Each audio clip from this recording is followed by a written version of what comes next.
BMP এখন জিয়া রহমানের BMP নাই, বেগম খালেদা জিয়ার বিএমপি নাই। এই বিএমপি এখন ভারতের রয়ের এজেন্ট হয়ে গেছে। গতকালকে না গত পরশুদিন ডক্টর ইউনূস সাথে বৈঠকের পরে সংবাদ সম্মেলন করে সাংবাদিকেরা ওইখানে বেড়াই দিচ্ছে, কিন্তু খন্দকার মোশাররফ সাহেব ব্রিফিং করতেছে সাংবাদিকের সাথে। পট করে সালাউদ্দিন মোবাইল আপনার টানিনি, স্পিকার টানিনি, সে কথা বলা আরম্ভ করে দিছে। আমাদের রাজনীতি শিখতে হবে জামাতে ইসলামের কাছ থেকে। তারা 83 বছর এখানে ক্ষমতা পায়নি, তারপরে টাকার লোভে তারা রাজনীতি করে না, বরং টাকা বিলিয়ে দিয়ে, নিজের পকেটের টাকা বিলিয়ে দিয়ে অন্যের সেবা করাকে তারা জীবনের পরম সার্থকতা বলে মনে করে। এনামূলক মনির একটু ভাই জোরে বলতে এবং হবে, সাউন্ডটা ক্যাপ্টেন কম রাজু, আসতেছে, একটু জোরে বলতে হবে। ধন্যবাদ এবং সালাম। আসসালামু আলাইকুম ওয়া রাহমাতুল্লাহ।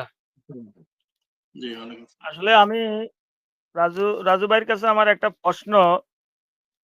বিগত আমরা 15 থেকে 17 বছর যে ফেসিবাদের কাহিনীগুলা এই দেশে আমরা দেখছিলাম, কিন্তু দায়িত্বে 41 সাল কইছে, 41 সাল কইছে, কিন্তু দায়িত্বে আপনার 45 মিনিটের বেশি সময় পায় না। এটা আমরা দেখছি ভাই। কিন্তু আজকে বিএনপির যেই কাহিনীগুলা, যে আলামতগুলা আমরা দেখতেছি, এই কাহিনীগুলা এখন স্পষ্ট হয়ে গেছে যে এই দেশের জন্য বিএনপি, এই দেশের জনগণের জন্য বিএনপি কি করবে বা এখন কি করতেছে। আমরা এই 5 তারিখের আমরা যেই খুনি হাসিনা দায়বার পূর্বে আমরা সব সময় বিএনপির পক্ষে অবস্থান নিয়েছিলাম, এবং আমরা টকশোতে কথা বললে আমাদেরকে অনেক টাইমে অনেক ট্যাগ লাগাইতো যে আমরা মানে ওই দলের দালাল, ওই দলের দালাল, এটা পাকিস্তানি, ওইটা এটা। আজকে দেখা গেছে যে আমরা এখন কথা বললে আমরা বিএনপির দুশ্মন, আমরা বিএনপির চক্ষু অত্যন্ত খারাপ। কিন্তু বাস্তবতা হইল কি, এই বিএনপি এখন জিয়া রহমানের বিএনপি নাই, বেগম খালেদা জিয়ার বিএনপি নাই। এই বিএনপি এখন ভারতের রয়ের এজেন্ট হয়ে গেছে। গতকালকে না গত পরশুদিন ডক্টর ইউনূস সাথে বৈঠকের পরে সংবাদ সম্মেলন করে সাংবাদিকেরা ওইখানে বেড়াই দিচ্ছে, কিন্তু খন্দকার মোশাররফ সাহেব ব্রিফিং করতেছে সাংবাদিকের সাথে। পট করে সালাউদ্দিন মোবাইল আপনার টানিনি, স্পিকার টানিনি, সে কথা বলা আরম্ভ করে দিছে।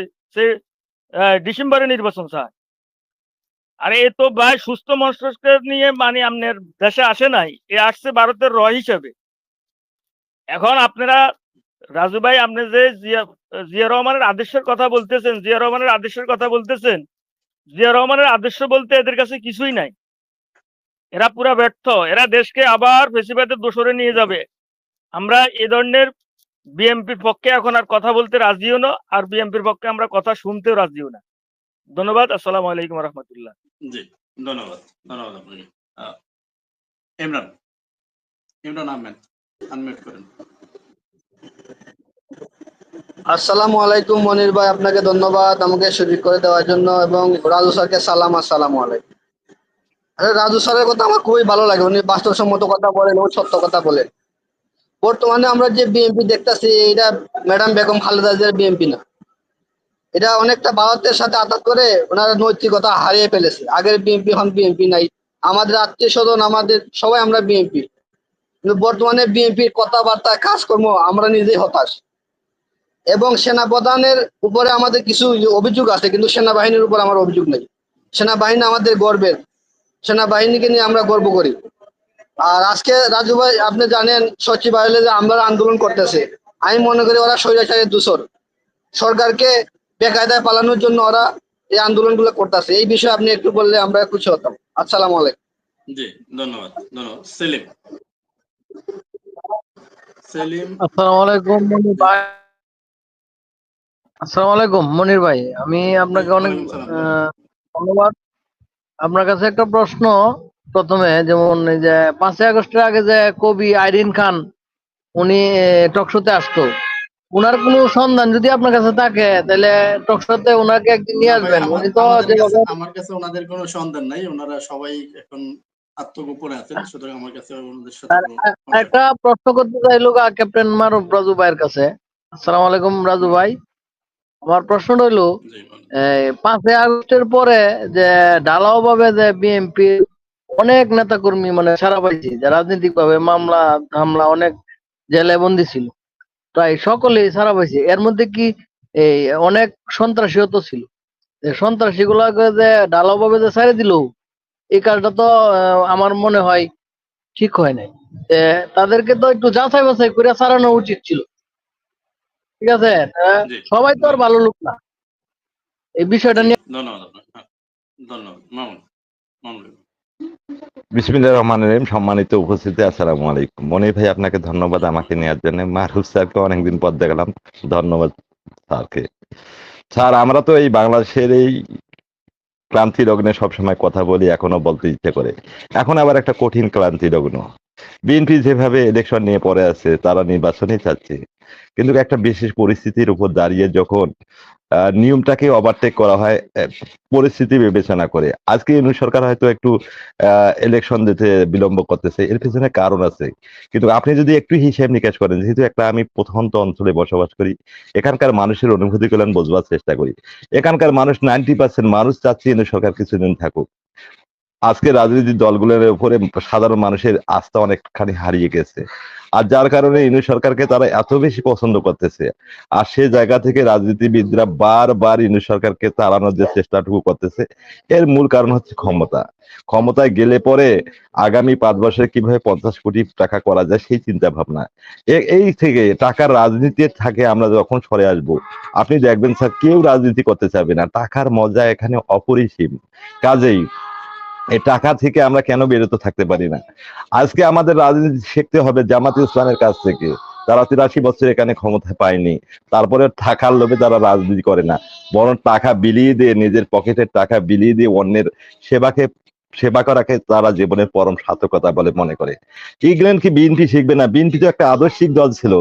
আমার কাছে সবচেয়ে প্রিয়, আমার আব্বা যেহেতু বিএনপির দল করছিলেন, তিনি আমাকে শিখাই গিয়েছেন যে বিএনপির এই নেতাটা এমন একজন মানুষ, যিনি মানব কল্যাণের জন্য নিজেকে সবসময় নিয়োজিত রেখেছিল। তিনি হচ্ছেন জেনারেল জিয়াউর রহমান। তার আদর্শে এখনো মানুষ গড় গড় দিয়ে কান্নাকাটি করে। আমার দাদি দেখছি তাকে কতটা ভালোবাসছিল। সেই আদর্শ থেকে আমরা দূরে সরে যাচ্ছি কেন? আদর্শ এক জিনিস, দল এক জিনিস। স্যার, আজকে আমরা হয়তো বিএনপিকে ওই আদর্শিক দিক থেকে বিবেচনা করতেছি, কিন্তু ওই আদর্শে কি বিএনপির লোক সকলগুলো আছে? একটু বিবেচনা করেন। কাজেই মনির ভাই, আপনাকে একটু বলবো যে আপনি যতই উপস্থাপন হন, আপনি দেশের পক্ষে কথা বলবেন। এটা আমাদের প্রতিটা মানুষের ধর্ম, এটা আমাদের একটা সাধনা। পক্ষে কথা বলা নিরপেক্ষ সবসময় হয় না ভাই। ধন্যবাদ সবাইকে। আজকে আপনার অতিথিবৃন্দ যে রাজু ভাই, ওনাকে আমার সালাম। উনি খুব বাস্তব এবং বস্তুনিষ্ঠ কথা বলেন, সত্য কথা বলেন। এবং আপনাদের যতগুলো এই চ্যানেল আছে, তারা সবাই সত্য এবং বস্তুনিষ্ঠ কথা তুলে ধরেন। আজকে মন্তব্য করব, রাজু ভাই তো একা প্রশ্নের জবাব দিতে দিতে টায়ার্ড হয়ে যাবেন, আমি মন্তব্য করব। আজকে এই যে অনেকে প্রশ্ন করে, এই আন্দোলন 36 দিনে সফল হয় না, এই আন্দোলন 15 বছর। হ্যাঁ, আমরাও এই আন্দোলন 15-16 বছর ধরেই হইতেছে, কিন্তু আপনার ফাইনালটা তো খেলতে পারেন নাই। আপনারা তো অলরেডি তখন আপনারা চেঁচামেচি করছেন, এই আন্দোলন এই সুবিধা হঠাৎ ছাত্ররা নেমে আসতে পারে, তরুণরা এগিয়ে আসতে হবে। বলছেন তরুণরা এগিয়ে আসতে হবে, তাই একদিন 2 দিন 3 দিন করতে করতে হঠাৎ করে এই কোঠা বিরোধী আন্দোলন থেকে শুরু হলো এই তরুণদের আন্দোলন। আজকে এই তরুণদেরই হস্তনষ্ট করছে, তরুণদেরই বাচ্চা ছেলে বলছে, তরুণদের পোলাপাইন বলছে, আরো অনেক ট্যাগ দিচ্ছে। কিছু লোক বলছে হিসু করলে বঙ্গোপসাগর চলে যাবে, কিছু লোক বলছে রাজাকারের বাচ্চারা। আবার ওই দিক থেকে আওয়ামী লীগ তো আছে, যে এই ছাত্র সমন্বয়কদের পাইলে মানে ছিঁড়ে বিড়ে খাবে যোগ আছে, তাদের বিচার তারা এই ডিক্লারি দিচ্ছে। এখন আমার কথা হচ্ছে ভাই, প্রতি বছর প্রতি সময় যে নির্বাচন